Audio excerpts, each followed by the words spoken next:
මහා ගැස්සේ ඇදහැරෙනවා. විදුලි කොටනවා, ගොරවනවා. දිත්‍රාගෙන් පස්සේ ආයෙමත් වැස්ස. වැස්සෙන් නම් මම බොහොම ප්‍රියයි.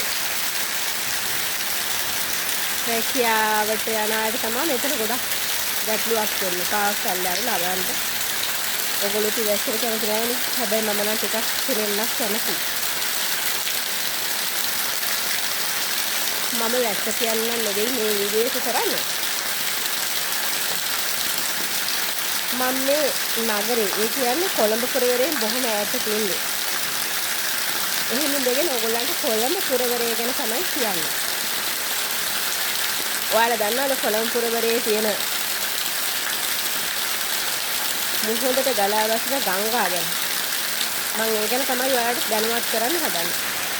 ඒ දැනුවත් කිරීමෙන් ඕගොල්ලෝ යමක් ඉගෙන ගන්නේ. සමහර වෙලාවට ඒක බොරු කියලාත් හිතේ. ඒක එහෙම තමයි. ඉතින් මම මේ කියන්න යන කතාවට පසුබිම් වෙන්නේ ගල්කිස්ස සිට වැල්ලවත්ත දක්වා. වැල්ලවත්තේ ඉඳලා ගල්කිස්ස දක්වා භූගත ගංගා 20ක් තියෙනවා කියලා ඔයගොල්ලෝ දන්නවද?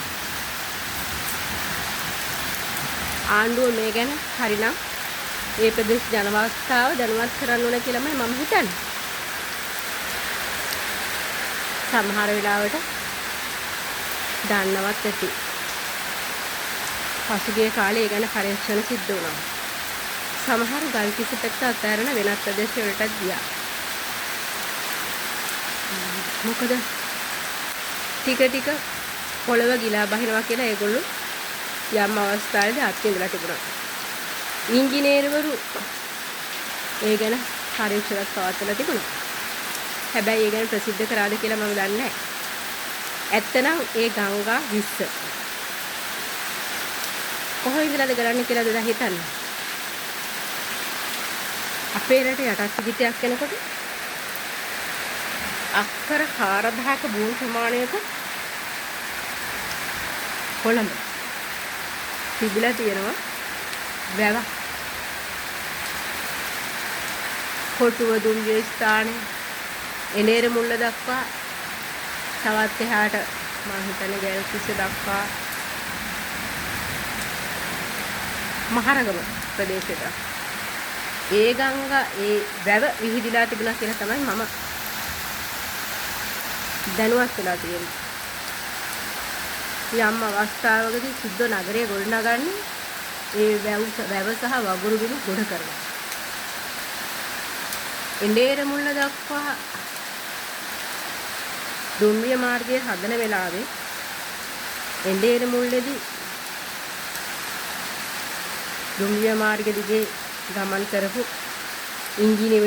ඉංජිනේරුවරුන්ගේ අර දුම්රිය බස් තියෙන යන්න හැම එකක් ගිලා බැස්සා කියලා කියනවා.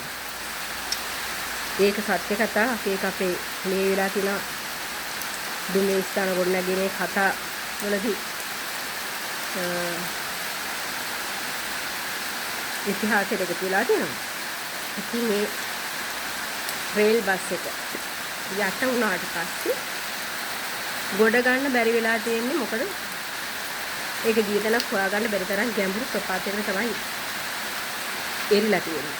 ඉතින් මේ මැරුණායින්ගේ සිරුර මතින් තමයි නැවත දුම්රිය ස්ථාන දුම්රිය මාර්ගය ගොඩනගලා තියෙන්නේ. ඒ වගුරු බිම් සියල්ලම අද ගොඩ කරලා ගොඩක් වෙලාවට ඒ ප්‍රදේශවල ජීවත් වෙන්නේ සිංහලයෝ නෙවෙයි. වෙනත් රටවල ඉන්නව පරදේශක්කාරයෝ ජීවත් වෙනවා. ඉතින් අපිට අහිමි කරපු අපේ ඉතිහාසයේ කොළඹ නගරයේ කොටසක් ඔය. හැබැයි මේ කොළඹ නගරය යම් වෙලාවක භූගත ගංගා ටික මතුවෙලා නැවත ගිලා බහිනවා. ඒකට වැඩි කාලයක් නැහැ. 2030 40 ඇතුළත ඒක අනිවාර්යෙන් සිද්ධ වෙනවා. ඉතින් ඒ පදිංචිලා ඉන්න අයට මම මේ කියන්නේ තමන්ගේ පරම්පරාව ප්‍රවේශම් කරගන්න යමක් කරගන්න උත්සාහ කරන්න.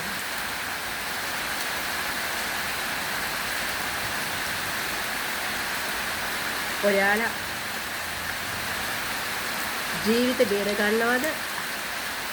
කොළඹ පොළවේ වැළලීලා නැවත අපේ හෙළ ජාතිකත්වයේ ඉස්පතු කරන්න ජීවිත කැප කරනවාද කියලා ඕගොල්ලොම තීරණය කරන්න.